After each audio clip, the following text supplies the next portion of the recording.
கிறிஸ்து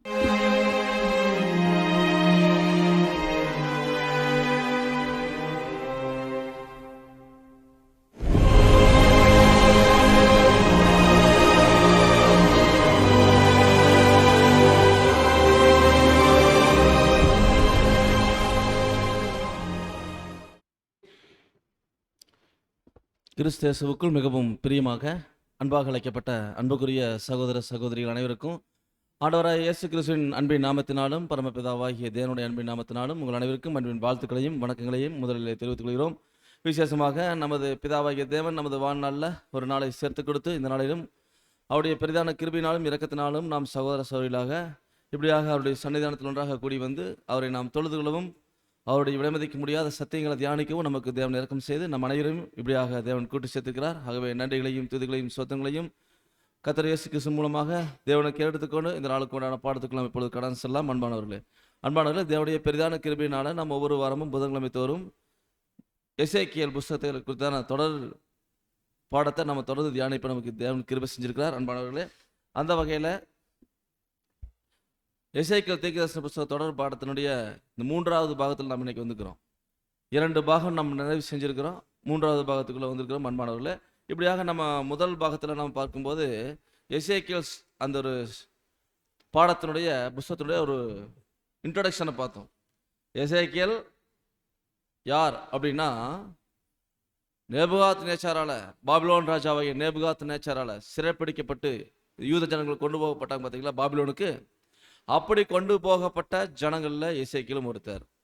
எசேக்கியேல், தானியேல், அனனியா, மிசாயேல், அசரியா இவங்கெல்லாம் அந்த பாபிலோன் சிறையிருப்புகளை போனவங்க.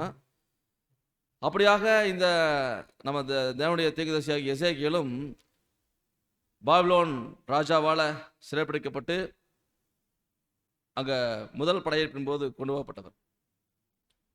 அங்கே பார்க்கும்போது அன்பானவர்கள், நம்ம எசேக்கியேல் தீர்க்கதரிசி அந்த சிறையிருப்பில் இருக்கிறார். அந்த சிறையிருப்பில் இருக்கும்போது கேபார் நதி அண்டையில் நேபுகாத் நேச்சார் வந்து சிறைப்பிடிச்சு வச்சிருக்கார். அங்கேருந்து தரிசனத்தில் பார்க்குறார். அப்போ அந்த தரிசனங்கள் பார்க்கும்போது அதனுடைய இன்ட்ரடக்ஷன், இவர் யார், எசேக்கியேல் யார், எசேக்கியேல்னா அதனுடைய பேருடைய அர்த்தம் என்ன, தேவனால் பலப்படுத்தப்பட்டவர்னு அர்த்தம். அப்போ எப்படி தேவனால் பலப்படுத்தப்பட்டார், பேருக்கேற்ற போல அவர் வந்து தேவனால் பலப்படுத்தப்பட்டார் அப்படின்னு நம்ம பாடத்தை நாம் தியானித்தோம். இப்படியாக அந்த முதல் பாகத்தில் இன்ட்ரடக்ஷன் கிளாஸில் எசேக்கியேல் தீர்க்கதரிசன புஸ்தகத்தினுடைய ஒரு அறிமுக உரையை பார்த்தோம். அப்புறம் 2வது பாகத்தில் கடந்த வாரம் நம்ம வந்து பார்த்த அந்த பாடத்தினுடைய தலைப்பு என்னங்க? கடந்த வாரம் 4 ஜீவன்களும் அக்கினிமயமான தோற்றமும், அக்கினிமயமான தலையினுடைய தணலின் தோற்றமும் அப்படிங்கிறதுல 2வது பாடத்தின் தலைப்பை நம்ம பார்த்தோம். அதில் கூட நம்ம பார்க்கும்போது அதில் 4 ஜீவன்கள் குறித்து பார்த்தோம். 4 ஜீவன்கள் குறித்து பார்த்தோம். இப்போ இந்த 3வது வகுப்பினுடைய தலைப்பு பார்க்கும்போது பாருங்க, எசேக்கியேல் இந்த கேபார் நதி அண்டையிலிருந்து அந்த தரிசனத்தை பார்க்குறாரு. இந்த 3வது பாகத்தினுடைய தலைப்பு 4 முகங்களையுடைய சக்கரம். 4 முகங்களையுடைய சக்கரம். இதெல்லாமே எசேக்கியேலுக்கு தேவன் கேபார் நதி அண்டையில் தரிசனமாக காமிக்கிறாரு. இப்போ எசேக்கியேல் வந்து இந்த பாடத்தில் யார் அடையாளப்படுத்துகிறார் அப்படின்னு பார்க்கும்போது நம்மை அடையாளப்படுத்துகிறார். அப்போ எசேக்கியேலுக்கு தேவன் அன்னைக்கு வெளிப்படுத்தினார். அப்போ இங்கே மனுபுத்திரனே அப்படின்னு கூப்பிட்றாருன்னா நம்ம தான். அப்போ எசேக்கியேலாகி நமக்கு வந்து தேவனை வெளிப்படுத்திட்டு இருக்கார். எசேக்கியேல் பார்க்குறத, எசேக்கியேல் என்ன தரிசனத்தில் தேவன் காமிச்சாரோ அதை வந்து எசேக்கியேலாகி நாம் வந்து பார்த்து கொண்டிருக்கின்றோம். அதை நம்ம அந்த பாடத்தில் பார்க்கும்போது அந்த கடந்த வார படத்தில் எசேக்கியேல் 1ஆம் அதிகாரத்தில் 5வது வசனம் நம்ம பார்த்தோம். 5வது வசனம் வாசிக்கலாம். அதன் நடுவிலிருந்து 4 ஜீவன்கள் தோன்றின, அவைகளின் சாயல் மனுஷ சாயலாய் இருந்தது. பாருங்க, அந்த நடுவிலிருந்து 4 ஜீவன்கள் தோன்றுச்சு அப்படின்னு பார்க்கிறோம். 4 ஜீவன்கள் தோன்றுது. அப்ப தேவன் வந்து வானங்கள் திறக்கப்பட்டு எசேக்கியேலுக்கு தரிசனத்தை காமிக்கிறார். அந்த தரிசனத்துல வந்து 4 ஜீவன்கள் நடுவிலிருந்து தோன்றுது. அவங்களுடைய சாயல் வந்து மனுஷ முகமா இருக்குது. சாயல் வந்து மனுஷ முகம். அப்போ 4 ஜீவன்கள் பார்க்கும்போது அது வந்து பார்க்கும்போது சிங்கம், அப்புறம் காளை, கழுகு, அப்புறம் மனுஷ முகம். இந்த 4 ஜீவன்கள். ஆனால் பார்த்தீங்கன்னா அது மனுஷ சாயல். இந்த மாதிரி தான் தோட்டத்தில் இருந்திருக்குது. இப்படியாக ஒரு தோட்டத்தில் தான் அந்த ஒரு உருவம் அங்கே வந்து காமிக்கப்படுதுன்னு சொல்லி பார்க்குறோம். அது வந்து எப்படி பார்க்கும்போது மிருகமும் அல்ல, மனுஷனும் அல்ல. யாரும் பார்த்திராத ஒரு சாயல், அப்படியான ஒரு சாயல். அப்படி அந்த தரிசனம் தான் காமிக்கப்படுது. இதுல வந்து அந்த 4 ஜீவன்கள் பார்க்கிறோம். நம்ம ஏற்கனவே நிறைய பாடத்தில் தியானிச்சுக்கிறோம். அதாவது சிங்கமுகம் என்பது பிதாவாகிய தேவனுடைய 4 ஜீவன்கள் வந்து பிதாவாகிய தேவனுடைய 4 குணலட்சணங்கள் அடையாளப்படுத்துது. அதுல 4 குணலட்சணங்கள்ல சிங்கமுகம் வந்து பார்த்தீங்கன்னா வல்லமையை, பிதாவாகிய தேவனுடைய சர்வ வல்லமையை அடையாளப்படுத்துது. அப்புறம் கழுகு முகம் பார்த்தோம். கழுகு முகம் அவருடைய ஞானத்தை அடையாளப்படுத்துன்னு பார்த்தோம். அப்புறம் மனுஷ முகம் அன்பு. அதே மாதிரி காளை முகம் வந்து நீதி, தேவனுடைய நீதிங்கிற குணலட்சணத்தை வெளிப்படுத்துது. அப்ப பிதாவாகிய தேவனுடைய 4 பிரதான குணலட்சணங்களை சொல்றதா இந்த ஒரு 4 ஜீவன்கள் ஹையஸ்ட் சிம்பாலிக்கல் லாங்குவேஜில் தேவன் பேசியிருக்காரு. அப்படியாக வந்து அந்த 4 ஜீவன்கள் பிதாவாகிய தேவனுடைய 4 குணலட்சணங்களை வெளிப்படுத்துன்னு கடந்த வாரத்தில் பார்த்தோம். அதில் வந்து பார்க்கும்போது அந்த 4 ஜீவன்களை குறித்து நாம் பார்த்துட்டே வரும்போது அதில் நான் பார்த்தோம், அது வந்து 6ஆவது வசனத்தில் பார்க்கும்போது எவரி ஒன் ஹேட் 4 ஃபேஸஸ். அந்த 4 ஜீவன்கள் பார்த்தீங்கன்னா சிங்கம்னா சிங்கத்துக்கு 4 முகம், வலது பக்கத்தில் 4 மனுஷ முகம், 4 சிங்க முகம். அதே மாதிரி இடது பக்கத்திலும் இருக்கு. இப்படியாக வந்து நான் பிதாவாகிய தேவனுடைய 4 குணலட்சணங்களும் 4 இப்போ சிங்கத்தில் 4 முகம், மனுஷ முகத்தில் 4 முகம், கடந்த வாரம் பார்த்தது இது. அப்புறம் எருதுல 4 முகம், அப்புறம் கழுகுல 4 முகம். இப்படி பார்க்கும்போது இது எல்லாமே பார்த்தீங்கன்னா 4 இது பிரிவு எதை குறிக்கும் சொல்லி பார்க்கும்போது பிதாவாகிய தேவனுடைய 4 குணலட்சணங்கள் 4 திசையில ஒவ்வொரு திசையிலும் பயணிக்குது அப்படிங்கிறது. எதுக்கு வல்லமை செயல்படுது, பிதாவாகிய தேவனுடைய குணலட்சணங்கள் போய் என்ன பண்ணுதுன்னா தேவனுடைய தெய்வீக திட்டத்தை செயல்படுத்துது அப்படிங்கிறது. 4 டைரக்ஷனில் மூவ் ஆகிறத பார்க்கும்போது 4 டைரக்ஷனிலும் அந்த 4 முகங்கள் போகுதுங்கிறத பார்க்குறோம். அதாவது தேவனுடைய தெய்வீக திட்டம் எல்லா மனுஷருக்கும் அது வந்து தெரியப்படுத்தப்படுகிறது அப்படிங்கிறத பார்த்தோம். எல்லா மனுஷருக்கும் சொல்லப்படுது. அந்த ஜீவன்கள் வந்து பார்க்கும்போது அதனுடைய சட்டைகள் பார்க்கும்போது இப்போ எப்படி இருந்துச்சுன்னு சொல்லி பார்க்கும்போது, அதாவது விரிந்த சட்டைகளும் இருக்கு, மூடிய சட்டைகளும் இருந்துச்சு. அதில் விரிந்த சட்டைகள் எதை அடையாளப்படுத்துது? வெளிப்படுத்தப்பட்ட தேவனுடைய தெய்வீக திட்டங்கள். மூடிய சட்டைகள் இன்னும் வெளிப்படுத்தப்படாத, இப்போ எசேக்கியேல் காலத்தில் பழைய ஏற்பாட்டின் காலத்தில் வாழ்ந்த ஒரு தீர்க்கதரிசி. இப்போ புதிய ஏற்பாடு இல்லை, புதிய ஏற்பாடு சத்தியங்கள் இப்போ மறைக்கப்பட்டிருந்துச்சு. அப்போ இல்லை, எசேக்கியேல் காலத்தில் வெளிப்படுத்துகிற சத்தியங்கள் அது வந்து விரிந்த சட்டையை அடையாளப்படுத்துது. அதே மாதிரி இப்பவும் வெளிப்படுத்தப்பட்ட விரிந்த சட்டைகள் வந்து வெளிப்படுத்தப்பட்ட சத்தியத்தை அடையாளப்படுத்துகிறது. மூடிய சட்டைகள் இன்னும் நிறைய சத்தியங்கள் என்ன பண்ணப்படல, தேவன் வெளிப்படுத்துவார். அதை வந்து அடையாளப்படுத்து சட்டைகள் சத்தியத்தை அடையாளப்படுத்துகிறதுன்னு பார்த்தோம். அப்போ தேவனுடைய அந்த சட்டைகள் வந்து அந்த சத்தியங்கள் வந்து பாருங்க, அந்த கால்கள் எப்படி இருக்குன்னு சொல்லி பார்க்கும்போது ஸ்ட்ரைட்டாக இருந்துன்னு பார்த்தோம். ஸ்ட்ரைட் அது எதை அடையாளப்படுத்துகிறது? நேர்மை அதை அடையாளப்படுத்துகிறதுன்னு சொல்லி பார்த்தோம். அதுவும் பார்க்கும்போது அந்த தேவன் வந்து அவர் எப்படி நீதி நேர்மை உள்ள தேவனாக இருக்காரு, ஏன்னா கர்த்தர் அவர் நீதியுள்ள தேவன் பார்க்குறோம். இது கடந்த வாரத்தில் பார்த்தோம். இந்த வாரத்தில் நம்ம பார்க்கறது என்ன பாடத்தின் தலைப்பு என்ன நம்ம பார்த்தோம்? 4 முகங்களுடைய சக்கரம். சரிங்களா? வசனம் வாசிக்கலாம். எசேக்கியேல் தீர்க்கதரிசன புஸ்தகம் 1ஆம் அதிகாரம் வசனம் 14 மற்றும் 15. அந்த ஜீவன்கள் மின்னல்களின் தோற்றம் போல ஓடித் திரிந்தன. நான் அந்த ஜீவன்களை பார்த்து கொண்டு இருக்கையில் இதோ பூமியின் ஜீவன்கள் அண்டையிலே 4 முகங்களை உடைய ஒரு சக்கரத்தை கண்டேன். பாருங்க, இங்க எசேக்கியேல் அந்த தரிசனத்தை பார்க்கிறாரு.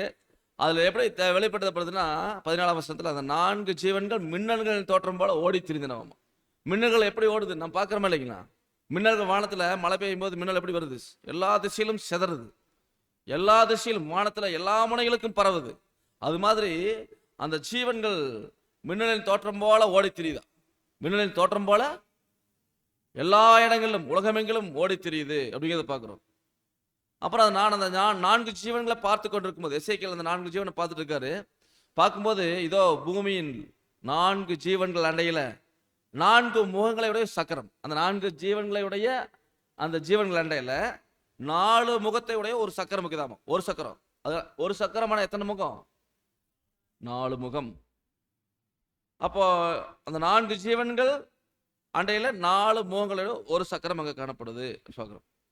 இது வந்து எதை அடையாளப்படுத்துகிறது பார்க்கும்போது இது தேவனுடைய சத்தியங்கள், தேவனுடைய தெய்வீக திட்டங்கள் அதை அடையாளப்படுத்துது.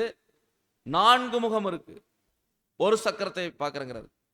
அப்போ தேவனுடைய தெய்வீக திட்டங்களை பார்க்கும்போது பாருங்க, ஏசாயா தீர்க்கதரிசி சொல்றாரு, ஏசாயா 55:9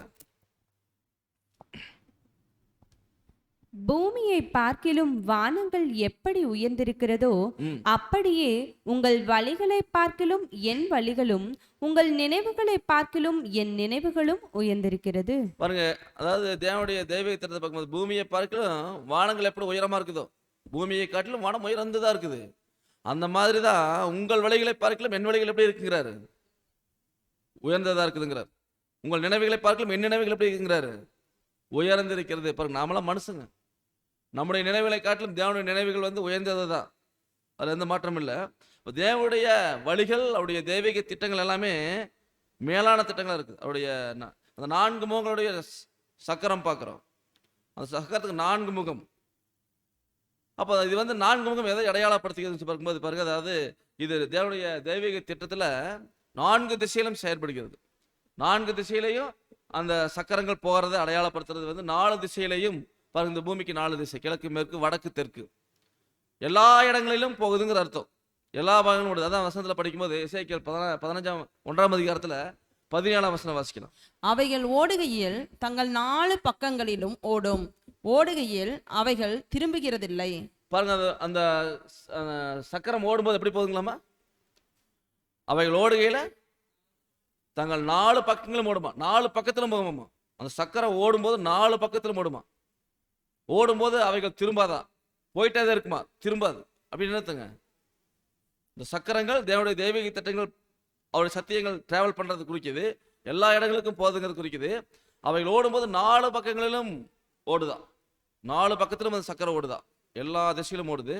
ஓடும்போது அவைகள் திரும்புகிறது இல்லைன்னு பார்க்குறோம். அந்த திரும்புகிறது இல்லை, தேவனுடைய அந்த தெய்வீக திட்டங்கள் திரும்புகிறது இல்லை அப்படிங்கும்போது பாருங்க, இந்த சக்கரம் இப்படி தான் இருக்கு. 4 முகங்களையுடைய சக்கரம், 4 முகங்களுடைய சக்கரம் வந்து பாருங்க இப்படிதான் இருக்கு. சக்கரத்துக்குள் சக்கரம், புரிஞ்சுங்களா? சக்கரத்துக்குள்ள சக்கரம், அதான் 4 முகங்கள், 4 சைடு பாருங்க. இது ஒரு சைடா, 1 2 3 4, பின்னாடி 5 ஒன்று இருக்குது. அப்போ 4 முகங்களையுடைய ஒரு சக்கரம்னா இப்படிதான் இருக்கு அந்த சக்கரம். அப்போ இந்த சக்கரத்தை பார்த்தா எப்படி இருக்கும்னா, சக்கரத்துக்குள்ள சக்கரம் எப்படி இந்த படத்தில் இருக்குது பார்த்தீங்களா, அந்த சக்கரத்துக்குள்ள சக்கரம் மாதிரி தெரியுமா. அப்படின்னு இது அதை குறிக்குதுன்னு போகுது. தேவனுடைய தெய்வீக திட்டத்துக்குள்ள தேவனுடைய தெய்வீக திட்டம் இருக்குது பாருங்க. திட்டத்துக்குள்ள திட்டம் பாருங்க. தேவனுடைய தெய்வீக திட்டத்தை பார்க்கும்போது அவருடைய திட்டம் தான், அவருடைய வழிகள் தான் சொல்லிட்டார்ல, உங்கள் வழிகளை பார்க்கலாம் என்னுடைய வழிகள் உயர்ந்திருக்குதுங்கிறாரு. அப்படிங்கும்போது தேவனுடைய தெய்வீக திட்டத்தை பார்க்கும்போது அந்த திட்டத்துக்குள்ள திட்டம் இருக்கு. எப்படி இந்த சக்கரத்துக்குள்ள சக்கரம் இருக்குதோ அந்த மாதிரி தேவனுடைய திட்டத்துக்குள்ள அவர் திட்டம் இருக்குது. இந்த சக்கரங்கள் பயணிக்கிறது தேவனுடைய திட்டம் செயல்பட ஆரம்பித்ததை அடையாளப்படுத்துகிறது. தேவனுடைய திட்டங்கள் அனாதி காலம் முதல் செயல்படுத்தப்பட்டிருக்குது. அவருடைய திட்டத்துக்குள்ள திட்டம் இருக்கு. அனந்த ஞானம் உடையவர், அவருடைய ஞானத்தை நம்ம வந்து நம்ம கிரகிக்க முடியாது. அதான் சொல்றாரு, அது வந்து தேவனுடைய திட்டங்கள் வந்து எப்பொழுதுமே அவர் வந்து ஆல்ரெடி ஃபிக்ஸ் பண்ணிட்டார். அதான் ஆபகுக்கு மூலியமா சொல்லும்போது, ஆபகுக்கு 2ஆம் அதிகாரம் 2ஆம் வசனத்தில் படிக்கும்போது, அப்பொழுது கர்த்தர் எனக்கு பிரதியுத்தரமாக, நீ தரிசனத்தை எழுதி அதை கடந்தோடுகிறவன் வாசிக்கும்படி பலகைகளிலே தீர்க்கமாக வரை. பாருங்க, அதாவது தேவனுடைய தெய்வீக திட்டம், தரிசனத்தை எழுது, அதை கடந்தவர்கள் வாசிக்கும்படி என்ன பண்ணு, பலகைகளை திட்டமாக வரை. பலகைகள் இந்த மாதிரி பலகைகளை நீ திட்டமா வர, பார்க்குறவங்க அப்படியே வாசிச்சுட்டு போயிட்டே இருக்கட்டு அப்படிங்கிறத சொல்றாரு. அப்போ இந்த திட்டங்கள் பார்க்கும்போது சக்கரத்துக்குள்ள சக்கரம் அப்படிங்கிறத பார்க்கும்போது, இந்த சக்கரத்துக்குள்ள சக்கரம் என்பது தேவனுடைய தெய்வீக திட்டத்துக்குள்ள தேவனுடைய தெய்வீக திட்டம் செயல்பட ஆரம்பிக்குது. இது வந்து திரும்பாது அப்படின்னு என்ன தெரியுங்களா, அது மீண்டும் திரும்பாதுங்கிறது, அது முன்னோக்கி தான் போயிட்டு இருக்கு. தேவனுடைய தெய்வீக திட்டம் எப்பவுமே அது அதாவது தேவன் அனுப்பின வேலையை முடிக்காம திரும்பாது, அது திரும்பாதுன்னு சொல்லி பார்க்கணும். அப்போ அவருடைய திட்டம் வந்து இந்த சக்கரம் எப்படி பாருங்க, 4 திசையில் டைரக்ஷன் ஆகுது. இன்னைக்கு வந்து ஒரு கார் கண்டுபிடிச்சிக்கிறாங்க. சாதாரணமான கார்கள் வந்து பார்த்தீங்கன்னா இப்படி வளைக்க முடியும், அப்படி வளைக்க முடியும். ஆனால் 4 டைரக்ஷனும் வளையிற மாதிரி திரும்புற மாதிரி இன்னைக்கு சக்கரமெல்லாம் கண்டுபிடிச்சிக்கிறாங்க. அந்த மாதிரி இந்த சக்கரம் வந்து அன்னைக்கே தேவன் சொல்லிட்டாரு, 4 திசையிலும் திரும்புமா, அப்படி எல்லா திசையிலும் இது போகுமா. அதான் சொல்றாரு, அவருடைய திட்டம் வந்து ரொட்டேட் ஆகிட்டு இருக்குங்கிறத, திட்டம் எப்படி வேணாலும் ரொட்டேட் ஆகிட்டு இருக்குன்னு சொல்லி பார்க்குறோம். இப்படிதான் அவருடைய தெய்வீக திட்டம் இருக்குங்கிறத பார்க்குறோம். இது எல்லாமே அவர் தான் கொடுக்குறாரு. இதாவாகிய தேவன் அவருடைய பிள்ளைகளுக்காக கொடுக்குறாருன்னு சொல்லி பார்க்குறோம். அதான் யாக்கோப்பு அப்போஸ்தலன் சொல்லும்போது, யாக்கோப்பு 1:17 படிக்கும்போது, நன்மையான எந்த ஈவும் பூரணமான எந்த வரமும் பரத்திலிருந்து உண்டாகி ஜோதிகளின் பிதாவினிடத்திலிருந்து இறங்கி வருகிறது. பாருங்க, இது எங்கிருந்து வருது? மனுக்குலத்துக்கான தேவனுடைய தெய்வீக திட்டங்கள் பாருங்க எங்கிருந்து வருது? ஜோதிகளின் பிதாவினத்திலிருந்து எப்படி வருதா? இறங்கி வருகிறது. அவரிடத்துல யாதொரு மாறுதலும் யாதொரு வேற்றுமை நிழலும் இல்லையா? தேவன் அப்படித்தான் இருக்காரு. எந்த ஒரு மாறுதலும் இல்லாதவர், இருக்கிறவராகவே இருக்கிறவர். யாதொரு மாறுதலும் இல்லாதவர். அவருடைய தெய்வீக திட்டத்தில் எந்த மாறுதலும் இருக்காது. அவர் திட்டம் பண்ணியாச்சுன்னா அதுல எந்த வேற்றுமையும் வராது. அது எதுவுமே வந்து மாறாது. ஃபிக்ஸ் பண்ணது தான். ஏன்னா தேவன் வந்து பாருங்க, அவர் அனாதியான தேவனா இருக்காரு. அவருடைய திட்டங்களும் பார்க்கும்போது ரொம்ப காலத்திலிருந்து இருக்குது பாருங்க. ஆனா தேவனுக்கு எல்லாமே தெரியும். ஆனந்த ஞானத்துல எல்லாத்தையும் அவரால் உணர முடியும் பார்க்கிறோம். அதுதான் ஏசாயா தீர்க்கதரிசி சொல்லும்போது ஏசாயா 46:10 வாசிக்கலாம். அந்தத்தில் உள்ளவைகளை ஆதி முதற்கொண்டும் இன்னும் செய்யப்படாதவைகளை பூர்வ கால முதற்கொண்டும் அறிவிக்கிறேன்.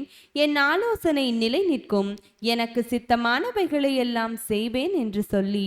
பாருங்க, இப்போ அந்தத்தில் இருக்கிறதெல்லாம் ஆதி முதற்கொண்டு இன்னும் செய்யப்படாத விஷயமெல்லாம் நிறைய இருக்கு. அதெல்லாம் தேவன் என்ன பண்றாருன்னா வெளிப்படுத்துறார். பூர்வ காலம் முதல் அறிவிக்கிறார். எல்லாத்தையும் தேவன் அறிவிச்சிட்டார். அவர் அறிவிக்காத விஷயமே இல்லை. ஏன்னா தேவனுடைய ஊழியக்காரங்களுக்கு சொல்லாம எதையும் செய்ய மாட்டான்னு படிச்சோம் போன வாரத்துல. அதான் சொல்றாரு, என்னுடைய ஆலோசனை நிலை நிற்கும் அப்படிங்கிறார். எனக்கு சித்தமானதெல்லாம் நான் செய்யறேன்னு தேவன் சொல்றாரு. இப்படியாக வந்து தேவனுடைய தெய்வீக திட்டம் எப்பவுமே மாறாது. அவருடைய குணலட்சணம் மாறாது. தேவனுடைய பிள்ளைகள் நாமோ அவருடைய குணலட்சணம் என்னைக்கும் மாறாது. என்னைக்கும் ஒரே மாதிரி தான் இருக்கும். அது நேராத்தான் போயிட்டு இருக்கு, திரும்பாது. அவருடைய குணலட்சணம் திரும்பாது, அவர் சத்தியமும் திரும்பாது. அப்ப நாமும் அந்த குணலட்சணத்தை பின்பற்றி வரக்கூடிய நாமும் எப்படி இருக்கணும்னா அதே மாதிரி தான் இருக்கணும். தேவன் மாறாதவர், நாம மாறக்கூடாதுன்னு சொல்லி பார்க்கணும். அது வந்து தேவன் வந்து கொடுக்குறாரு. இதைத்தான் வந்து பார்க்கும்போது அவருடைய தெய்வீக திட்டத்தை குறித்து நிறைய தீர்க்கதரிசிகளுக்கு தேவன் வெளிப்படுத்தியிருக்காரு. அவருடைய தீர்க்கதரிசிகளுக்கு நிறைய வெளிப்படுத்தியிருக்காரு. அதுல எசேக்கியேலுக்கு வெளிப்படுத்தியிருக்காரு, எரேமியாவுக்கு வெளிப்படுத்தியிருக்காரு, அப்புறம் ஏசாயாவுக்கு வெளிப்படுத்தியிருக்காரு, தானியேலுக்கு வெளிப்படுத்தியிருக்காரு, ஆபகுக் அவருக்கு சொல்லியிருக்காரு. நிறைய தீர்க்கதரிசிகளுக்கு தேவன் வெளிப்படுத்தியிருக்காரு. இப்போ தானியேலுக்கு சொல்றாரு பாருங்க. தானியேல் 12ஆம் அதிகாரத்துல வசனம் 4வது வசனம். தானியேலாகிய நானோ வென்றால் முடிவு காலம் மட்டும் இந்த வார்த்தைகளை புதைப்பொருளாக வைத்து வைத்து இந்த புஸ்தகத்தை முத்திரை போடு. அப்பொழுது அநேகர் இங்கும் அங்கும் ஓடி ஆராய்வார்கள், அறிவும் பெருகி போம் என்றான். தேவன் வந்து அவருடைய திட்டத்தை சொல்லும் போது இது எப்படி எனக்கு கொஞ்சம் விளக்குங்க அப்படின்னு தேவன் கேட்கிறாரு. அதுக்கு தேவன் சொல்லிட்டாரு, தானியேலாவாகிய நீயோ வென்றால் முடிவு காலம் மட்டும் என்ன பண்ணுது, இந்த வார்த்தையை புதை பொருளா வச்சு முத்திரை போட்டுட்டார். புத்தகத்தை முத்திரை போட்டு அறிவு பெருத்து போகக்கூடிய காலம் வரப்போது. அப்போ அது வந்து தேவன் வந்து என்ன பண்ணுவார், வெளிப்படுத்தி வருகிறார். ஆனால் தானியேல் வந்து எனக்கு வெளிப்படுத்தின்னு கேட்கும்போது தானியேல் தேவன் சொல்றாரு, தானியேல் 12:9 அதற்கு அவன், தானியேலே போகலாம், இந்த வார்த்தைகள் முடிவு காலம் மட்டும் புதை பொருளாக வைக்கப்பட்டும் முத்திரிக்கப்பட்டும் இருக்கும். இது வந்து நீ போகலாம்ட்டார். அன்னைக்கு தானியேல் தெரிஞ்சுக்கொள்ள ஆசைப்பட்டார். தேவன் சொல்லலை, நீ போகலாம்ட்டார். இது வந்து புதை பொருள் அப்படின்ட்டார். முடிவு காலம் மட்டும் என்ன பண்ணணுமா, புதை பொருளாக வைக்கப்பட்டு முத்திரிக்கப்படும். முத்திரிக்கிறது என்னன்னா சீல் பண்றது. அதாவது சீல் பண்ணியாச்சுன்னா இந்த மாதிரி தான், யாரும் ஓப்பன் பண்ண முடியாது. தேவன் தான் ஓப்பன் பண்ண முடியும். யார் சீல் பண்ணாங்களோ அவங்களும் தான் ஓப்பன் பண்ண முடியும். அப்போ தேவனுடைய தெய்வீக திட்டம் வந்து குறித்த காலத்துக்கு வைக்கப்பட்டிருக்குது. அது வந்து பார்த்தீங்கன்னா தேவன் எப்போ வெளிப்படுத்தோன்னு முடிவு பண்றாரோ அப்போதான் ஏற்ற நேரம் வரும்போது பாருங்க தேவன் அதை வந்து முடிவுக்கு கொண்டு வந்துடுவார். முதலாம் உலகம் ஒரு ஏற்ற நேரம் வரணும், தேவன் முடிவுக்கு கொண்டு வந்துட்டார். அதே மாதிரி தேவனுடைய தெய்வீக திட்டங்கள் ஏற்ற நேரத்தில் செயல்பட்டு இருக்குது. அவருடைய குமாரன் எப்போ இந்த பூமிக்கு வரணும், ஏற்ற நேரத்தில் செயல்படுத்துறார். அதே மாதிரி இந்த 2ஆம் உலகத்துக்கு எப்போ முடிவு கொண்டு வரணும், அதுவும் ஏற்ற நேரத்தில் செயல்படுத்த போறார். இப்படியாக வந்து நம்ம பார்க்குறோம். நிறைய தேவனுடைய தெய்வீக திட்டங்களை வந்து பார்க்கும்போது அதாவது முத்திரை போட்டார், சிலதை வெளிப்படுத்தி கொண்டு வந்துருக்காரு சொல்லி பார்க்குறோம். அப்போ தேவனுடைய அந்த தெய்வீக திட்டத்தை புதை பொருளாக வச்சிருக்காரு. இது ஒரு புதை பொருள். இன்னைக்கு வந்து இந்த புதை பொருளை வந்து தேவன் வந்து இன்னைக்கு வெளிப்படுத்திட்டு இருக்காரு. யாருக்கு, அவருடைய பிள்ளைகளுக்கு வெளிப்படுத்துறாரு. அப்போ முத்திரை போட்டு வச்சிருக்கார். சாதாரணமானவங்க கண்டுபிடிக்க முடியாது. இது யார் கண்டுபிடிக்க முடியும்? தேவன் யாருக்கு கொடுக்கணும்னு விரும்புகிறாரோ அவங்களுக்கு தேவன் கொடுப்பார். ஆனால் அவருடைய தெய்வீக திட்டம் எப்பவுமே டிலே ஆகாது. அவருடைய தெய்வீக திட்டம் எப்பவுமே டிலே ஆகாது.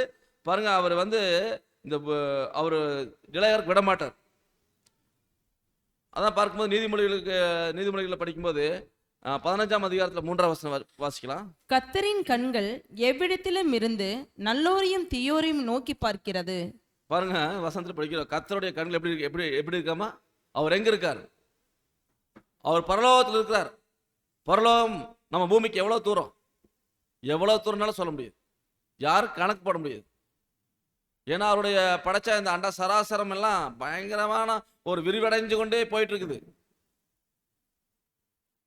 அண்டம், பால்வழி அண்டம், பேரண்டம் அப்படின்னு இது எல்லை இல்லாம விரிவடைந்து போயிட்டே இருக்குது. அப்படிங்கும்போது பிதாவாகிய தேவன் இவை எல்லாவற்றையும் அவருடைய விரல்கள் இது எல்லாவற்றையும் சிருஷ்டித்து படைத்து ஆண்டு வழிநடத்தி கொண்டு வர்றார். அவர் எங்க இருக்கிறார்? பரலோகத்தில் இருக்கிறார். பரலோகத்தில் இருக்கிற தேவன் அங்கிருந்து எல்லா எவ்விடத்திலும் இருந்து நல்லோரையும் தீயோரையும் நோக்கி பார்க்குதான். தேவன் அப்படிதான். அவருடைய கண்ணுடைய மறைவுக்கு எங்கேயும் யாரும் போக முடியாது. எல்லாவற்றையும் அவர் அப்சர்வ் பண்றார். எல்லாமே அவர் கண்களுக்கு முன்பாக வெளியரங்கமா இருக்குதுன்னு பார்க்கிறோம். நல்லோரையும் தீயோரையும் தேவன் பார்க்கிறார்.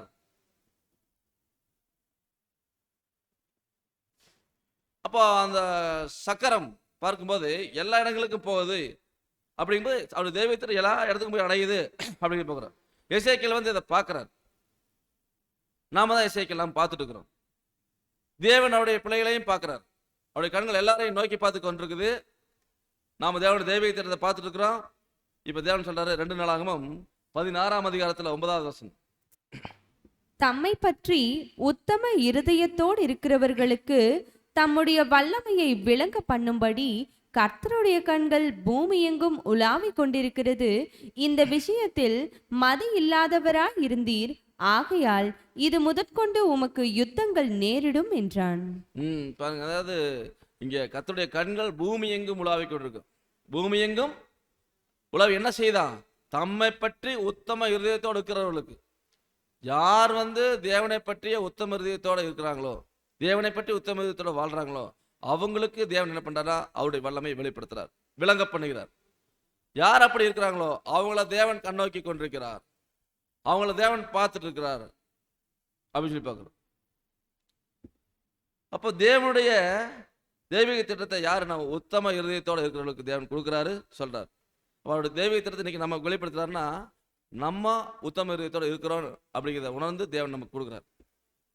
பாருங்க, அந்த ஜீவன்களுக்கு ஆவி இருக்கு.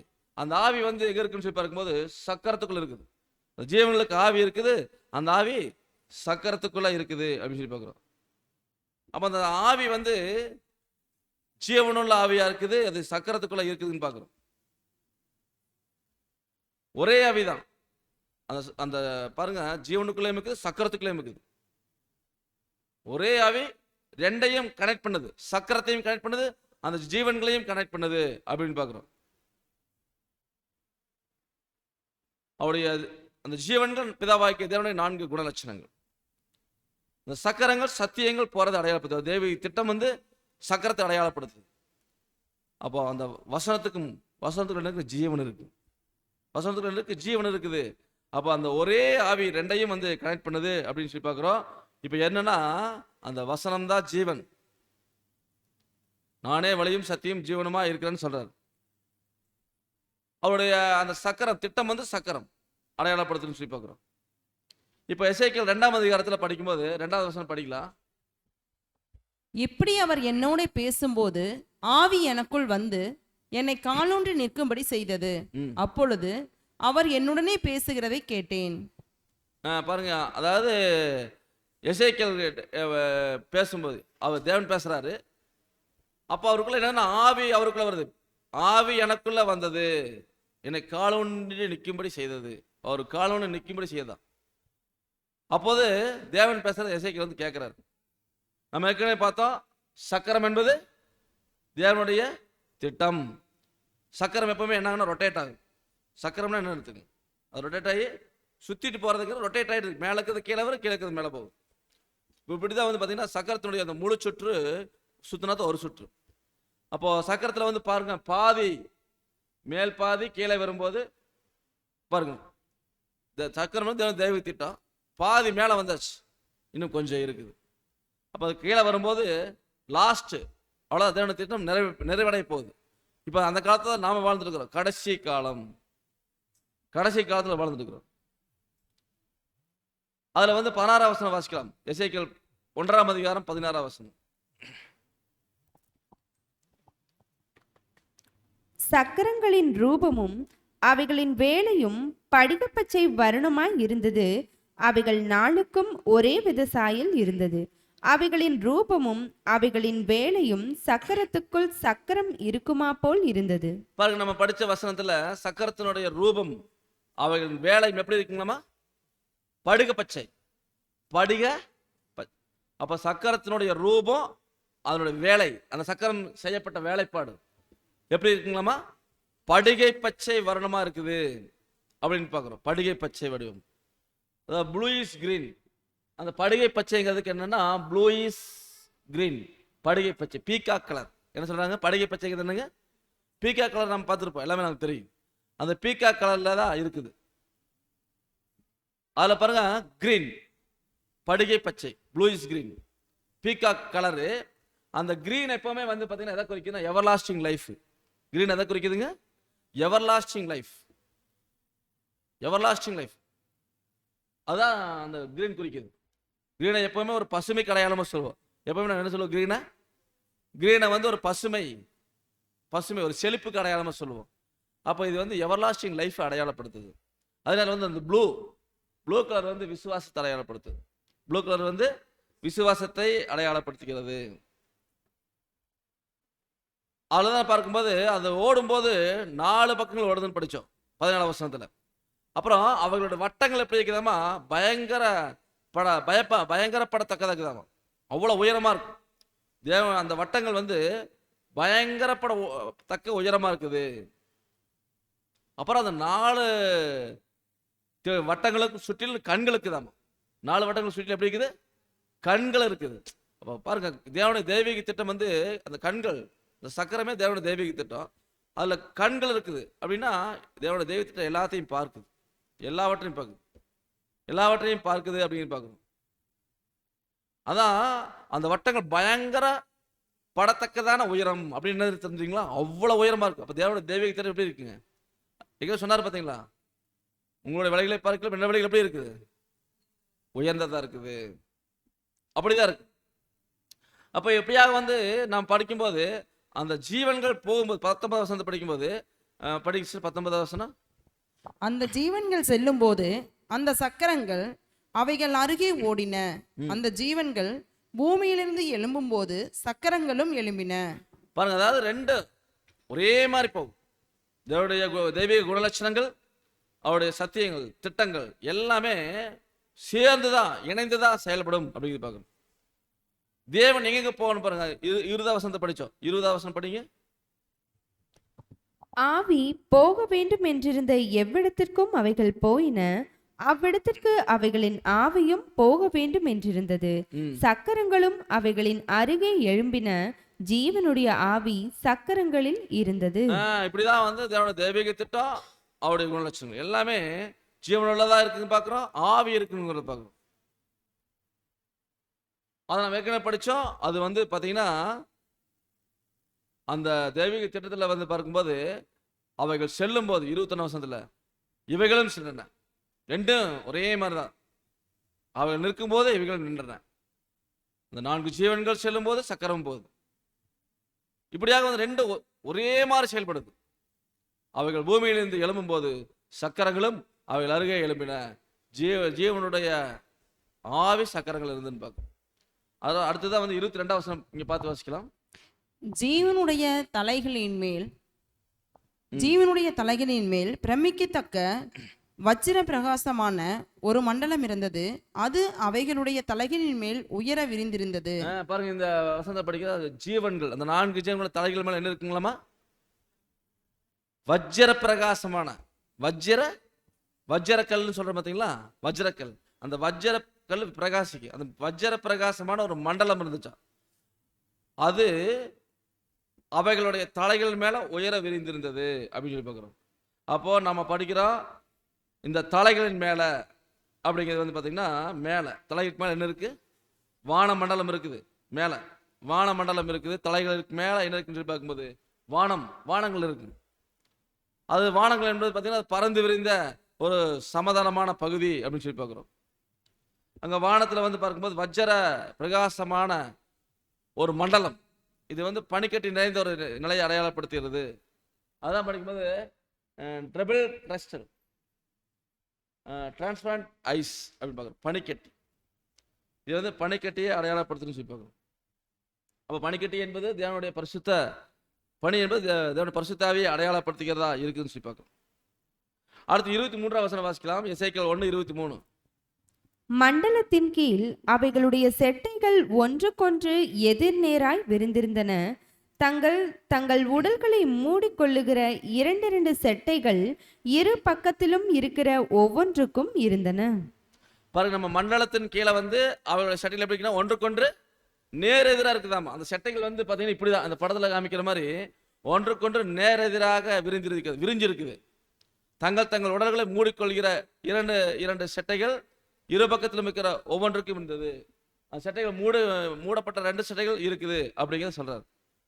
அப்போ இது வந்து பார்க்கும்போது இந்த ஒரு வசனத்தில் பார்க்கிறோம், இந்த விரிக்கப்பட்ட சட்டைகள் தேவனுடைய வெளிப்படுத்தப்பட்ட சத்தியங்கள், மூடப்பட்டது வந்து வெளிப்படுத்தப்படாத சொல்லி பார்க்குறோம். அப்போ தேவனுடைய தெய்வீக திட்டங்கள் அப்படியாக பிரம்மாண்டம் இருக்குது. அதுதான் தாவீது சொல்லும்போது சங்கீதம் 150ஆம் சங்கீதத்தில் 1ஆம் வசனம் வாசிக்கலாம். அல்லேலூயா, தேவனை அவருடைய பரிசுத்த ஸ்தலத்தில் துதியுங்கள், அவருடைய வல்லமை விளங்கும் ஆகாய விரிவை பார்த்து அவரை துதியுங்கள். இது பரலோகத்தில் தேவன் அவருடைய வல்லமையை அவரை வந்து தூக்கக்கூடிய அந்த நிலைமையை வந்து பார்க்குறோம். தேவனை தூக்கக்கூடிய பல கொடானா கொடி தூதர்கள் இப்படியாக வந்து அவருடைய படைப்புகள் எல்லாமே துதிக்குன்னு சொல்லி பார்க்குறோம். அதான் யோபுல கூட சொல்லும்போது பாருங்க, யோபுவுக்கு தேவன் காமிச்ச தரிசனத்துல யோபு 37:18. வார்க்கப்பட்ட கண்ணாடியைப் போல் கெட்டியான ஆகாய மண்டலங்களை நீர் அவரோடே கூட இருந்து விரித்தீரோ. பாருங்க, தேவன் யோபுகிட்ட கேட்பார்ல, உத்தர மண்டலத்தை வெட்ட விரிச்சது யாரு கேட்பார், இந்த மாதிரி கேள்வி இல்லை. அது மாதிரிதான் வார்க்கப்பட்ட கண்ணாடி போல கெட்டியான ஆகாய மண்டலம் மேல இருக்குது.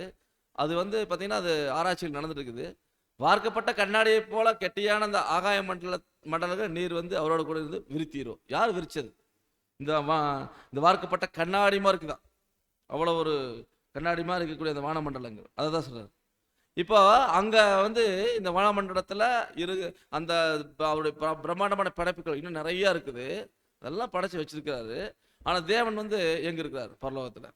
அவர்தான் சொல்றாரு, எங்க இருந்தாலும் சரி, எங்க இருந்தாலும் அவருடைய கண்கள் என்ன பண்ணுதுன்னு பார்க்கும்போது எரேமியா 16:17 வாசிக்கலாம். என் கண்கள் அவர்களுடைய எல்லா வழிகளின் மேலும் நோக்கமாய் இருக்கிறது, அவைகள் என் முகத்திற்கு முன்பாக மறைந்திருக்கிறதில்லை, அவர்களுடைய அக்கிரமம் என் கண்களுக்கு முன்பாக மறைவாய் இருக்கிறதும் இல்லை. அதாவது என்னுடைய கண்கள் எல்லாரையும் பார்க்கணும், எல்லாருடைய வழிகள் மேல் நோக்கமா இருக்குது பார்க்கிறோம். இப்படியாக வந்து தேவன் வந்து எல்லா அவருடைய படைப்புகளையும் பார்க்குறாரு. குறிப்பாக மனுக்குலமாய் நம்மையும் பார்க்குறாரு. நமக்கான விஷயங்களை வந்து தேவன் வந்து ஒரு கண்ணோக்கமாக்குறாரு. என் கண்கள் அவர்கள் எல்லார் மேலும் நோக்கமாக இருக்குதுங்கிறார். அவருடைய பார்வைக்கு மறைவாக யாருமே தப்பி போக முடியாது அப்படின்னு சொல்லி பார்க்குறோம். அதான் நீதிமொழிகளில் சொல்லும்போது கூட 5ஆம் அதிகாரம் 21ஆம் வசனத்துல, மனுஷனுடைய வழிகள் கர்த்தரின் கண்களுக்கு முன்பாக இருக்கிறது, அவனுடைய வழிகள் எல்லாவற்றையும் அவர் சீர்தூக்கி பார்க்கிறார். பாருங்க, எல்லாருடைய வழிகளும் கர்த்தருக்கு முன்பா இருக்கு. யார் ஒருவர் வந்து அவருடைய கண்களுக்கு தப்பி போக முடியாது அப்படிங்கிறார். தேவன் வந்து எல்லாவற்றையும் அவர் சீர்தூக்கி பார்க்கிறாரு அப்படின்னு சொல்லி பார்க்கிறோம். அப்ப இப்படியாக வந்து தேவனுடைய அந்த கண்கள் எல்லா இடத்துலையும் இருக்குது, யாரும் அதுக்கு தப்ப முடியாது அப்படிங்கிறத பார்க்கிறோம். அப்போ தேவனுடைய தெய்வீக திட்டங்கள் எல்லா இடத்துலையும் செயல்படுது, எல்லாரையும் நோக்குது, எல்லாரையும் பார்க்குது, எல்லாவற்றையும் அவர் செயல்படுத்துதுங்கிறத பார்க்கிறோம்.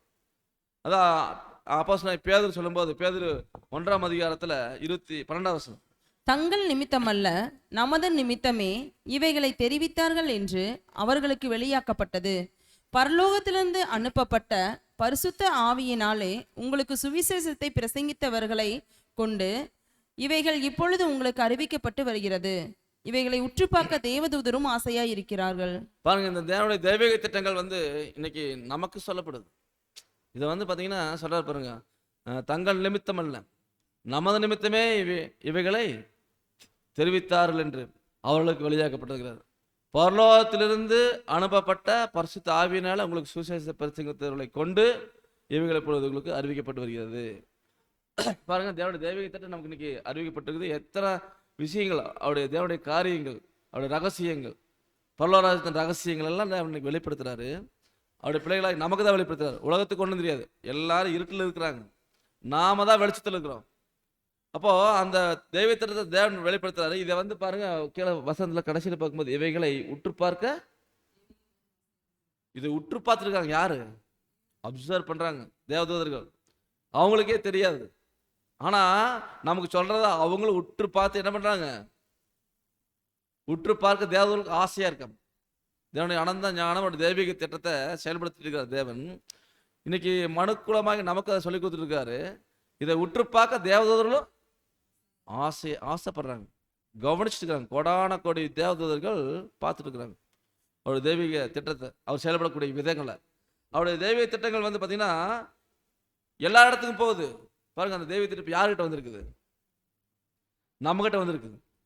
அப்போ தேவதூதர்கள் எப்படி பார்ப்பாங்க நம்மளை? இவங்களுக்கெல்லாம் தேவன் வந்து இந்த தெய்வீக திட்டத்தை வெளிப்படுத்துறாரு, உத்து பார்க்குறாங்க. அப்போ சக்கரம் எல்லா இடத்துலையும் போகுது. அந்த சக்கரம் தான் தேவனுடைய தெய்வீக திட்டம். எல்லா இடத்துலையும் சக்கரம் போய் நிற்கிது. யார்கிட்ட போய் நிற்கிதுன்னு பார்க்குறாங்க தேவதூதர்கள். சக்கரம் போய் இந்த சகோதரர்கிட்ட நிற்கிதா, சக்கரம் போய் இந்த சகோதரிகிட்ட நிற்கிதா அப்படின்னா சக்கரம் வேணும் தேவனுடைய தெய்வீக திட்டம். யாருக்கிட்ட நிற்கிது? இவங்கெல்லாம் எவ்வளோ கொடுத்து வச்சவங்களா இருக்கிறாங்க. யார் சொல்றது? தேவதூதர்கள் சொல்றாங்க. தேவதூதர்கள். அப்போ நம்ம பாருங்க, நம்மளாம் ஒண்ணுமே இல்லை.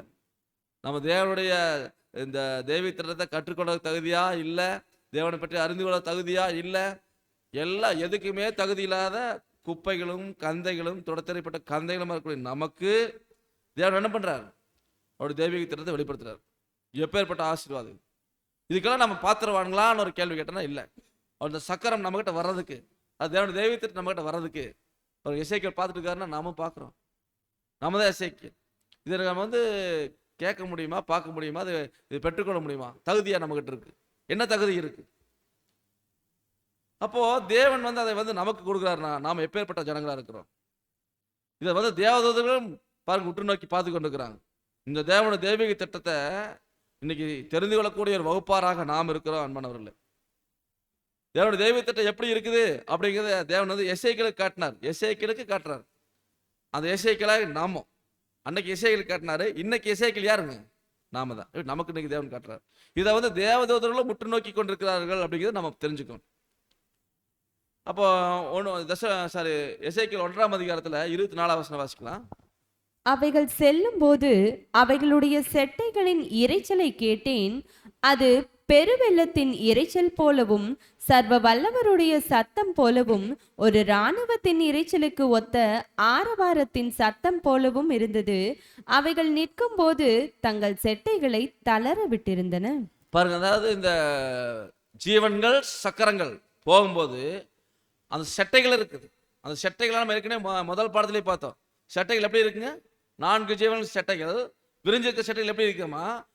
இந்த விரிஞ்சிருக்க செட்டை வந்து இந்த பக்கத்தில் இருக்கிற ஜீவனுடைய செட்டையோட இணைஞ்சிருக்குது. புரிஞ்சுங்களா? ஒன்றோட ஒன்று அந்த செட்டைகள் என்ன பண்ணப்பட்டிருக்குது? இணைந்திருக்குது. 2 தேவனுடைய தெய்வீக திட்டங்கள் ஒன்றோட ஒன்று இணைஞ்சது பார்க்குறோமா இல்லைங்களா? அவைகள் செல்லும் போது அவருடைய செட்டைகளின் இரைச்சலை கேட்டேன். இரைச்சல் அவ்வளோ சத்தம் கேட்குது.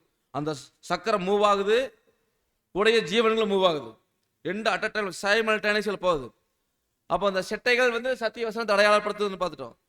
சக்கரம் தேவனுடைய தெய்வீக திட்டத்தை அடையாளப்படுத்துது.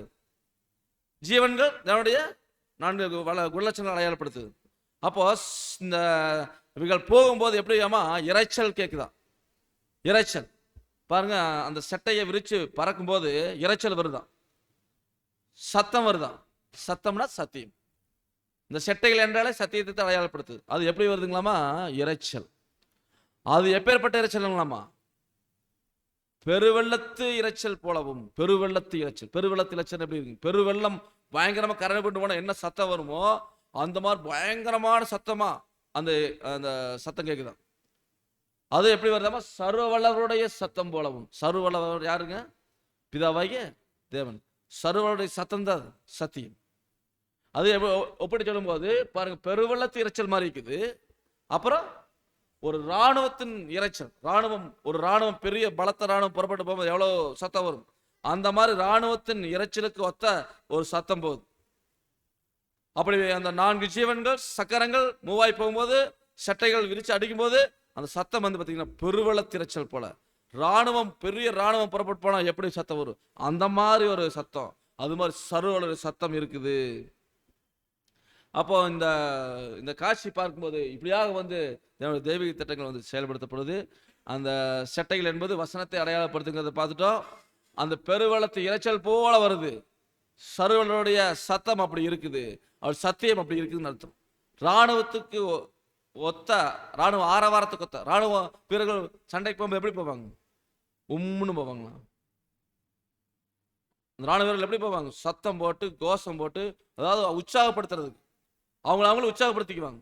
போருக்கு போகும்போது ஒரு உற்சாகப்படுத்தி அவங்களுக்குள்ள அந்த அந்த வெறி, அதாவது அந்த எதிரியை ஜெயிக்கணுங்கிற அந்த வெறியை ஏற்படுத்துறதுக்கு அந்த உற்சாக சத்தங்கள். அப்படி எல்லாரும் சத்தம் ஒட்டுமொத்த இராணுவம் எழுப்பும்போது அது பெரிய ஒரு இரைச்சல் போல கேட்குமா. இப்படியாகத்தான் வந்து தேவனுடைய தெய்வீக திட்டம் போகுது. அவருடைய திட்டங்கள் சத்தம் கேட்குது. யாருக்கு கொடுக்குறாருன்னா நமக்கு தான். அதான் நீதிமொழிகள் 8 நாள்ல படிக்கிறோமா இல்லைங்களா? மனுஷரே, உங்களை நோக்கி கூப்பிடுகிறேன், என் சத்தம் மனுபுத்திரருக்கு தொனிக்கும். பாருங்க, யாருக்கு துணிக்குமா?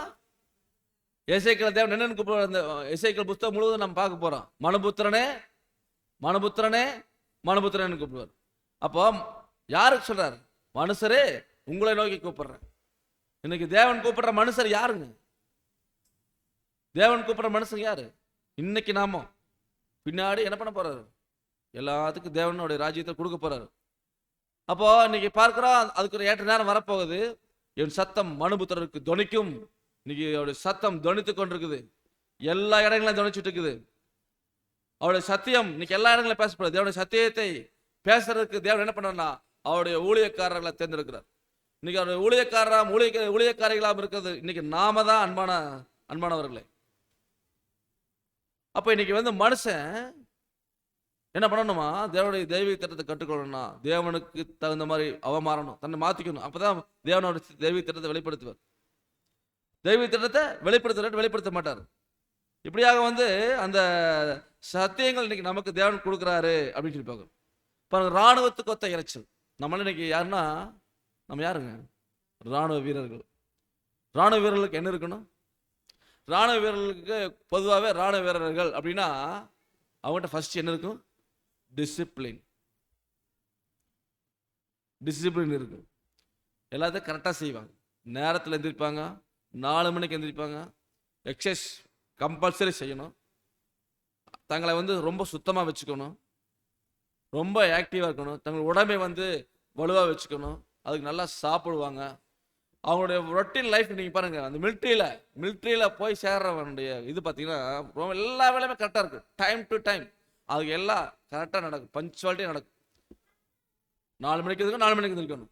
4 to 6 எக்ஸசைஸ்னா அது கரெக்டாக அந்த போயிட்டே இருக்கணும். எனக்கு முடியாது அப்போ இப்படி யாரும் சொல்ல முடியாது. அப்போ அந்த இராணுவத்துக்கு ஒத்த மாதிரி இன்னைக்கு நம்ம தேவன் வந்து நம்ம ஏற்படுத்துறாரு சரிங்களா. அப்போ நம்ம வந்து எல்லாத்துலேயும் அந்த ஒரு பர்ஃபெக்ஷனை காமிக்கணும். இராணுவ வீரர்கள் வந்து பார்த்தீங்கன்னா தப்பு பண்ணிட்டு என்ன பண்ணுவாங்க? இராணுவ வீரர்கள் தப்புன்னா என்ன நடக்குங்க? அவங்க சொல்றதை கேட்கல என்ன பண்ணுவாங்க தெரியுங்களா? அந்த மேலதிகாரி அப்படியே அடிப்பார், பெல்ட்டில் அடிப்பார், கடுமையான தண்டனைகள் கிடைக்கும். அப்படியாகத்தான் வந்து பார்த்தீங்கன்னா இன்னைக்கு அந்த இராணுவ வீரர்கள் போல் நாம் இருக்கணும். வசனம் வந்து இருபுறமும் கருக்குள்ளப்பட்டது. நம்மளை வந்து குத்து, நம்ம தப்புகிறத உணர்த்து, செய்கிறது தப்புகிறத உணர்த்து.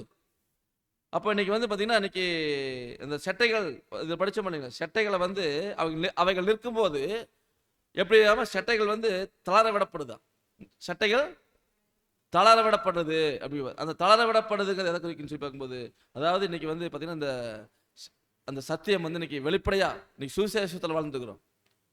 எல்லா இடங்கள்லையும் இன்னைக்கு தாராளமாக இன்னைக்கு சத்தியங்கள் போயிட்டு இருக்குது. ஒரு காலத்தில் சத்தியமே போகாத இடங்கள் இன்னைக்கெல்லாம் வந்து உலகத்தில் எல்லா இடங்களுக்கும் போயாச்சு, எல்லா இடங்களுக்கும் போயாச்சுன்னு சொல்லி பார்க்குறோம்.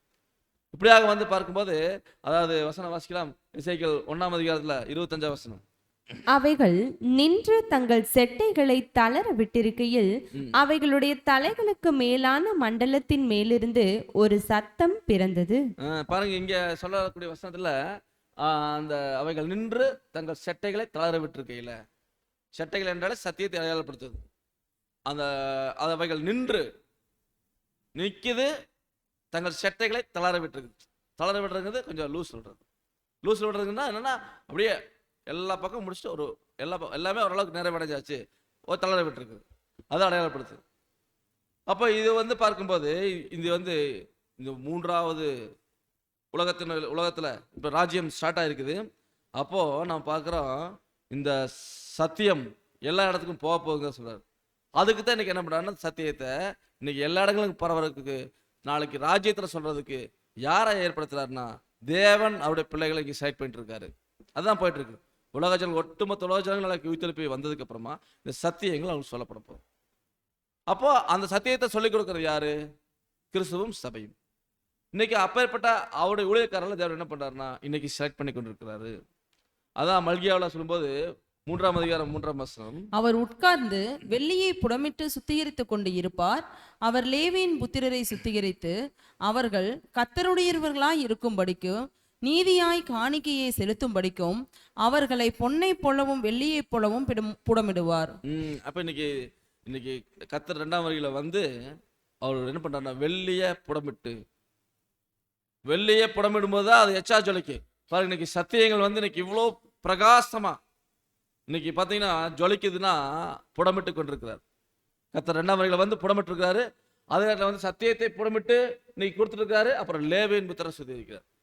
லேவியின் புத்திரர் யாருன்னு நாமம் இன்னைக்கு சுத்திகரிச்சுட்டு இருக்கிறாரு. எதுக்குன்னா நாம கர்த்தருடையவர்களாக இருக்கும்படியாக. நாம் சுத்திகரிக்கப்பட்டா தான் நம்ம தேவனுடையவர்களாக இருக்க முடியும். பரிசுத்தம் இல்லாமல் ஒருவனும் தேவனை தரிசிக்க முடியாது. அப்படிங்கும்போது கர்த்தருடைய அந்த கர்த்தருடையவர்களாக நம்ம ஆகணும்னா நாம லேவியின் புத்திரர்கள். இன்னைக்கு நாம தான் லேவியின் புத்திரர்கள். இன்னைக்கு சுத்திகரிச்சுட்டு இருக்காரு. எப்படி சுத்திகரிக்கிறாரு பார்க்கும்போது நீதியாக காணிச்சு அவர்களை பொன்னை போல வெள்ளியை போல, பொன்னும் வெள்ளியும் நெருப்புனால புடமிடப்பட வேண்டும். அப்பதான் அது ஜொலிக்கு. அப்ப புடமிடணும்னா அங்க என்ன வேணும்? அக்கினி வேணும். பொன்னை புடமிடுறதுக்கு என்ன தேவைங்க? வெள்ளியை புடமிட என்ன தேவை? அக்கினி. அக்கினி என்பது எதை குறிக்குது? சோதனை, பாடுகள், உபத்திரவங்கள் இன்னைக்கு தேவ பிள்ளைகளுக்கு வரும். இன்னைக்கு கடைசி கால தேவ பிள்ளைகளுக்கு இன்னைக்கு இந்த பாடுகள் உபத்திரவத்துல தான். ஏற்கனவே படித்தோம் அந்த முதல் இதுலயே அந்த பாதங்கள் எப்படி நிற்குதுங்க? உழைக்களத்துல காஞ்ச வெங்கலம் மாறி பிரகாசிக்குது. அப்படிதான் இன்னைக்கு பரிசுத்தவர்கள், கடைசி கால பரிசுத்தவர்கள் இருக்கிறாங்கன்னு பார்க்குறோம். அப்போ அதாவது அங்க நம்ம புடமிட்டு நம்ம ஜொலிக்கணும். அதான் பார்க்குறாரு. அப்படியாக வந்து நம்ம வந்து ஜொலிக்கும் போது எப்படின்னா அந்த பிரகாசம் வரும். ஒரு இரும்பவே தீயில உருக்கும் போது அது அப்படி ஒரு ஜொலிக்கும். அதே மாதிரி தான் தங்கத்தை உருக்கும் போதும் சரி, வெள்ளியை புடமிடும் போதும் சரி, எல்லாம் பாருங்க அந்த புடமிடும் போது அப்படியே பயங்கர ஒரு பிரகாசம், வெளிச்சம் தெரியும். இருட்டில் உட்காந்து புடமிட்டான்னா அந்த சுத்தியில வெளிச்சம் தெரியும். இது வந்து பிரகாசத்தை ஏற்படுத்துது. அப்போ தேவனுடைய பிள்ளைகளாய் அழைக்கப்பட்டக்கூடிய லேவியின் புத்திரராய் நாமோ சுத்திகரிக்க என்ன நடக்குங்க? சோதனைகள் வர வர நம்ம என்ன ஆகும்? சுத்தமாகவும் பிரகாசமாகவும் பிரகாசிப்போம், வெளிச்சம் தருவோம். அதான் இதைத்தான் எசேக்கியேல் சொல்றாரு. எசேக்கியேல் 1ஆம் அதிகாரம் 28ஆம் வசனம், மழை பெய்யும் நாளில் மேகத்தில் வானவில் எப்படி காணப்படுகிறதோ அப்படியே சுற்றிலுமுள்ள அந்த பிரகாசம் காணப்பட்டது. இதுவே கர்த்தருடைய மகிமையின் சாயலுக்குரிய தரிசனமாய் இருந்தது. அதை நான் கண்டபோது முகங்குப்புற விழுந்தேன். அப்பொழுது பேசுகிற ஒருவருடைய சத்தத்தை கேட்டேன். பாருங்க எப்படி சொல்றாருன்னு பாருங்க. மழை பெய்யக்கூடிய நாள்ல மேகத்துல வானவில் வந்து எப்படி இருக்கு? மழை பெய்யும் போது மேகத்துல வானவில் தோன்றுவோம் பார்த்துருக்கோம். நம்ம அந்த வானவில் வந்து எப்படி காணப்படுதோ அப்படியே சுற்றிலும் உள்ள பிரகாசம் காணப்பட்டுச்சா. வானவில் மாதிரி அவ்வளோ அழகா அது அவ்வளோ பிரகாசமா இருக்குது. இந்த பிரகாசத்தை என்ன சொல்றாருன்னா இதுவே கர்த்தருடைய மகிமையின் சாயலுக்குரிய தரிசனம். அப்ப கர்த்தருடைய சாயல் அதைத்தான், அதுக்கு தான் நம்ம மாற வந்திருக்கிறோம். நம்ம தான் தேவன் வந்து புடமிடுறாரு, சத்திய வசனத்தினால புடமிடுறாரு. இந்த தெய்வீக திட்டத்தினால தெய்வீக திட்டத்தை கொடுத்து நம்மளை புடமிட்டு நம்ம நாளைக்கு என்ன பண்ண போறாரு? எல்லாத்துக்கும் சொல்ல வைக்க போறாரு. அப்போ அந்த மழை பெய்யும் போது எப்படி அந்த வானவில் பிரகாசமா இருக்குதோ அந்த மாதிரி வானவில் வந்து எப்படி இருக்குங்க? ரவுண்டு. வானவில் எப்படி இருக்குங்க? ரவுண்டா தான் இருக்கு, பாதியெல்லாம் கிடையாது, ஃபுல் ரவுண்டு, சக்கரம். அந்த மாதிரி தேவன் என்ன பண்ண போறாருன்னா அவருடைய பிள்ளைகளை பாருங்க, இந்த கடைசி கால பாதங்கங்கள் இன்னைக்கு பிரகாசமா வெளிச்சம் கொடுத்து கொண்டிருக்கிறாங்க. பிரகாசம் எப்படின்னா அதிக பிரகாசம், அதிகமான வெளிச்சத்தை இன்னைக்கு தேவன் நமக்கு கொடுத்துட்டு இருக்காரு. அதுதான் பாருங்க கர்த்தருடைய மகிமையின் சாயலுக்குரிய தரிசனம். அதை வந்து எசேக்கியேல் பார்த்த உடனே முகங்குப்புற விழுந்துட்டாராம். அப்பொழுது பேசுகிற ஒரு சத்தத்தை நான் கேட்டேன். இதை பார்த்தோன்னே எசேக்கியேல் வந்து முகங்குப்புறம் விழுந்துட்டார். முகங்குப்புறம் விழுந்து கிடக்கும்போது ஒருத்தர் பேசுறார். அப்போ பார்த்து ஏன் எசேக்கியேல் முகங்குப்புறம் விழுந்தார், ஏன் முகங்குப்புறம் விழுந்தாரு? அப்படி விழுகும்போது ஒருத்தர் வந்து அவரோட பேசுறார். அவர் என்ன பேசுறார் அப்படிங்கிறத அடுத்த வாரம் நம்ம தியானிக்கலாம். பொறுமையோடு கேட்ட தேவன் தாமே ஆசீர்வதித்து வழிநடத்துவராக. ஆமென்.